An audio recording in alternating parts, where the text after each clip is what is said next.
প্রিয় শিক্ষার্থীবৃন্দ, আসসালামু আলাইকুম।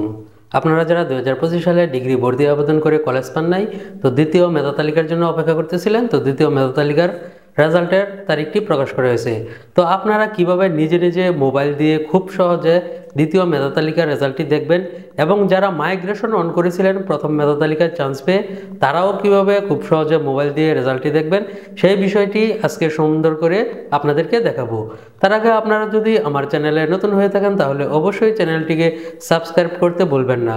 শিক্ষা সংক্রান্ত সকল গুরুত্বপূর্ণ তথ্য সবার আগে আমরাই প্রকাশ করে থাকি। শিক্ষা সংক্রান্ত যে কোনো তথ্য জানতে আমাদেরকে কমেন্ট করতে পারেন, অথবা আমাদেরকে ইনবক্সে নক করতে পারেন।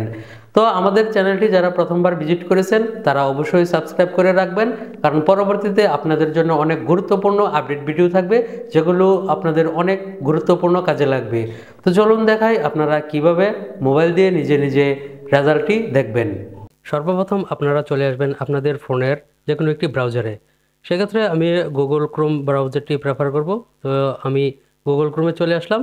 আসার পর সার্চ বারে লিখবেন নিউ অ্যাডমিশন।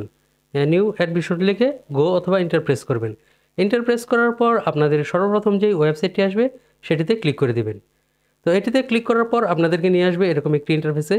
তো এখানে আসার পর যেই গুরুত্বপূর্ণ কাজটি আছে সেটি করবেন। এটি হচ্ছে আপনাদের মোবাইলের ডান দিকে উপরে 3 ডট একটি মেনু দেখতে পাবেন, এটাতে ক্লিক করবেন। এটাতে ক্লিক করার পর এরকম একটি অপশন আসবে, অপশনটি একটু উপরের দিকে স্ক্রল করবেন। স্ক্রল করার পর দেখতে পাবেন যে ডেস্কটপ সাইট লেখা একটি অপশন আছে। এখানে সাইডে একটি টিক মার্কের বক্স আছে। তো এই টিক মার্কের বক্সে আপনি ক্লিক করে দিবেন।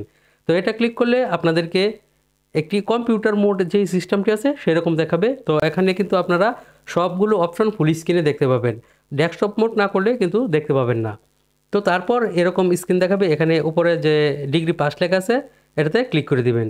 তো এটাতে ক্লিক করার পর আপনারা যেই ডিগ্রির যে অপশনটি আছে ডিগ্রি পাসের, তো এখানে নিচে দেখতে পাচ্ছেন যে degree pass applicant log in click here, এটাতে ক্লিক করে দিবেন। তো এটাতে ক্লিক করার পর আপনারা এখানে হচ্ছে অ্যাপ্লিকেশন আইডি দিবেন, নিচে হচ্ছে পিন নাম্বার দিবেন। তো তারপর এই দুটি দিয়ে তারপর লগ ইন করবেন। তো আমি একটি অ্যাপ্লিকেশন আইডি এবং পিন নাম্বার দিয়ে লগ ইন করে দেখাচ্ছি। নিরাপত্তার স্বার্থে আমি লগ ইনটি দেখাবো না, কারণ এগুলো একটু ইস্যু আছে। তারপর লগ ইনের পর আপনাদেরকে কীরকম দেখাবে সেটি দেখাচ্ছি। তো আমি একটি অ্যাপ্লিকেশন আইডি এবং পিন নাম্বার দিয়ে লগ ইন করে নিচ্ছি। লগ ইন করার পর আপনাদেরকে এরকম দেখাবে। তো এখানে যে দেখতে পাচ্ছি ফ্রম যেই অপশনটি আছে, তো এখানে ক্লিক করবেন। ক্লিক করার পর আপনাদেরকে একটি ফাইল ওপেন হবে। তো এই ফাইলটি আপনারা পূরণ করবেন, পূরণ করবে, তারপর সাবমিট করবেন। সাবমিট করার পর আপনাদেরকে একটি পিডিএফ ফাইল দেওয়া হবে, সেটি ডাউনলোড করে তারপর আপনারা কলেজে জমা দেবেন। অবশ্যই এই ফর্মটি পূরণ করার সময় খুবই মনোযোগ দিয়ে পূরণ করবেন, এবং এই ফর্মের তথ্য কিন্তু পরবর্তীতে সব কিছুতে আপনাদের আসবে। সুতরাং এখানে কিন্তু ভুল করা চলবে না। যদি কোনো ধরনের তথ্য না বোঝেন তাহলে অবশ্যই আমাদেরকে জিজ্ঞেস করতে পারেন যে কী করতে হবে, আমরা অবশ্যই আপনাদেরকে সহযোগিতা করব। ভুল কোনো তথ্য দিয়ে ফর্ম পূরণ করবেন না, তাহলে কিন্তু পরবর্তীতে পস্তাবেন।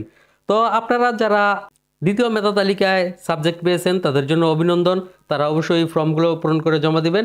এবং যারা মাইগ্রেশনের রেজাল্ট চেঞ্জ হয়েছে তাদের করণীয় কি এই বিষয়ে খুব শীঘ্রই ভিডিও আসতেছে, অবশ্যই আপনারা ভিডিওটি দেখবেন, যেন আপনাদের মাইগ্রেশন সংক্রান্ত কোনো কারণে আপনাদের ভর্তিটি বাতিল না হয়। সেই ভিডিওটি অবশ্যই দেখবেন। তো সবার জন্য রইল শুভকামনা। আজকের জন্য এই পর্যন্তই। আসসালামু আলাইকুম।